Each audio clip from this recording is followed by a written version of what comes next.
Today we'll take a look at the race for Georgia governor. Now this primary is coming up in a few weeks, and we've got kind of a two-way race on both sides of the aisle. And remember, this is an open seat. Dems are really eager to flip this blue, but Republicans don't want to just hand it over. So here's Rick Jackson. He's one of the Republican frontrunners. He's a political outsider. He wasn't even in this race up until kind of recently, but he is very wealthy. He's self-funding, and he's made a big splash in this race, but he is going up against the Trump endorsement because he doesn't have it. So let's get on Wikipedia. Let's see what we've got. Unfortunately for the Republicans, Brian Kemp cannot run for a third term. If he did, he might have a good chance at winning another one because he's pretty popular. But we've got a decent field here of GOP candidates. There's still time, but it's mostly come down to these two right here in the middle. Rick Jackson, healthcare executive. He is a Trump fan. I could see him getting the endorsement, but I think he got into the race a little bit too late. But with all that kind of money, he's definitely made it interesting here against Burt Jones, the other frontrunner. He's the lieutenant governor. He's got that Trump endorsement. The other candidates here probably not going to make too much noise. So Jackson here on Wikipedia, he's got the Newt Gingrich endorsement, if that carries any weight.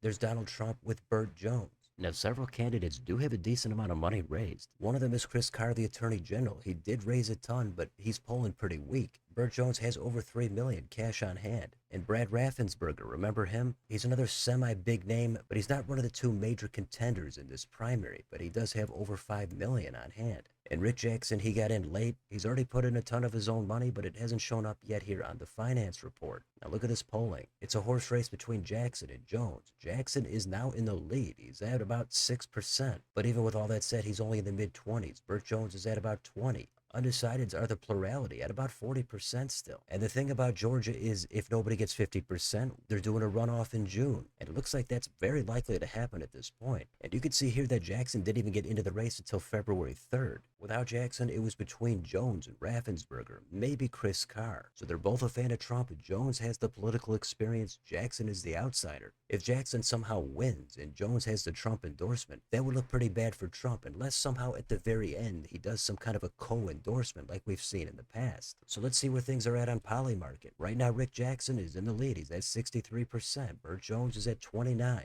And you can see where things kind of swapped here. It was in mid-February where Jackson took the lead. So this is going to be a good race. We'll see what happens. But Republicans really want to hold on to this seat. And on the other side, there's also a decent chance this heads to a runoff. The main frontrunner right now is Keisha Lance Bottoms, former mayor of Atlanta. So Dems are putting up somebody other than Stacey Abrams for a third time in a row. And she seems pretty much just like an establishment Democrat. She's going to hope she can capitalize on the shifting Atlanta suburbs toward the left. And if we go back here, here's the list of the candidates. Now, you've also got Jeff Duncan on here. He's a former Republican, former lieutenant governor of the state. He's trying to do that crossover thing where he says, hey, I used to be a Republican, vote for me as a Democrat. We usually see that every couple of years in some state. It usually doesn't work. The other party doesn't really buy it. Now, the other potential candidate to keep Keisha Lance Bottoms under 50% would be Jason Estevez. I guess he's considered the more progressive candidate. That's the typical dynamic you've got. More centrist or more left. In this environment, progressives, they're more motivated. But of course, it's a pretty purple state with a Republican governor.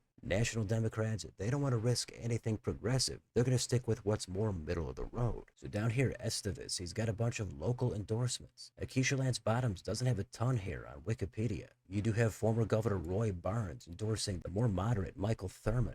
In terms of the money raised, Lance Bottoms has just a little bit less actually than Estevez. So what does that do for the polling? Well, Bottoms is clearly ahead by over 20%, but she's only capturing a third of the vote. Another third is undecided. So I would think her name ID is going to be much higher than Estevez. And I think there's a solid chance she stays under 50% and heads to a runoff. And when that happens, all bets are off. But let's see what we've got on Polymarket. For the primary winner, Lance Bottoms is at 79%, Estevez is at 20%. So fairly commanding, but not overwhelming. The final weeks leading up to a primary is when the most voters start to pay attention. So if there's going to be a shakeup here, it's going to be coming up soon. Now, real quick, if we glance at the general election, it's way too early, but there's a poll here from earlier this month. Lance Bottoms is ahead of all three Republican candidates. She's at 49% or 46% against Raffensperger. So Dems are absolutely in position to win this race. They got super close in 2018 with Stacey Abrams in a blue wave with an open seat. We know the state has shifted pretty hard. It's not the Georgia from 20 or 30 years ago. Dems could win this thing, and if you take a look at Polymarket, they're actually favored, about 60 to 40. So that's kind of a tilt to lean Democrat rating. Nobody's going to feel too confident about that, but it goes to show where the momentum and where the national environment is at, and it's not with the Republicans. But it is still Georgia. Republican Governor Brian Kemp, he is popular. Maybe more voters want to stay in that direction. So we'll see what happens. We'll see if there's any kind of a shakeup. But that's a look at what's going on for Georgia governor. So let me know in the comments. What do you think about any of the dynamics in this race? Is Rick Jackson actually going to be the nominee for the Republicans? What about that Trump endorsement? Is there going to be a runoff for the Dems? And how about the general election? Let me know what you think down below on your way out. Don't forget to like, share, and subscribe. Join if you'd like to support the channel. Thanks for watching. I'll see you next time.